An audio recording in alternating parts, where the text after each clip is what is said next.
A really good song from the 70s with, as it turns out, a really good purpose. We're talking about staying alive this segment. So, would you know how to help someone in cardiac arrest? It is as simple as hands-only CPR, which you just saw there. And now Cincinnati's Museum Center is helping you learn it.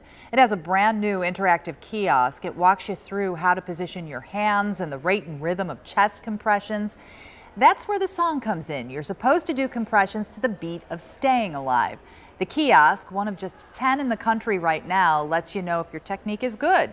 The hope is all the people who come through the Museum Center will take time to learn the life-saving skill. It means a lot to cardiac arrest survivors. It's the American Heart Association's discovery and technique of CPR that saved my life. That is the reason I'm standing here today. Well, we can't talk about it without showing you where it's placed here at the Museum Center. I'm here with Cody Hefner of the Museum Center. Why here? This is the perfect place for it. We are a multi-generational institution, so we have guests of all ages come in. We see grandparents with grandkids coming in here, so this is the perfect audience for it. And also with so many children coming through, they see it, they're curious about it, they see it as something they can touch and play with, and that's perfect because they come in, they experiment with it, they play with it, and they learn that technique because you never know, heaven forbid, if something would happen here in the museum or if a grandkid is taking a walk with grandpa. If something happens, hopefully they know that technique and they've learned it from this kiosk and they can help save a life. So it's about spreading the word, and you're one of about a dozen locations in the entire country that has one of these kiosks. Yes, and a lot of them are in airports, which makes perfect sense. There's a lot of foot traffic there, a lot of people at downtime. But we also feel that our setting is perfect as well because we talked about the sheer number of guests that come through the building, and of all ages. You're never too young to learn a technique like this because you never know when that's going to come out. Okay, so do you mind doing a demo for us? I'll give it a shot. All right, all right.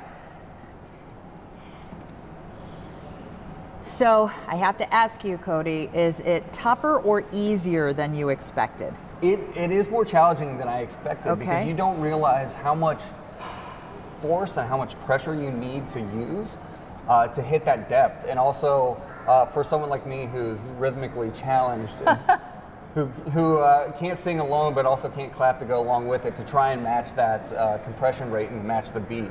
So this is my first experience with hands-only CPR. It's, you know, I guess it's ironic that I'm learning it right in our own building, but what better way to learn? Yeah, and the objective would be to be able to use this practiced skill. Yes, I mean, how great to have an institution, to have a staff that are all trained on a technique like this. You know, we talked a lot about guests learning it, about the public learning it, but you also want staff to be well versed in this. Should anything happen, that they don't have to rush into someone else, that they can call 911 and they can start administering CPR right there on the spot as well. Cody, thank you. If you want to check out the kiosk, all you have to do is come right here to the Museum Center. And if you want to learn more about hands-only CPR, just go to WCPO.com. We have a couple stories.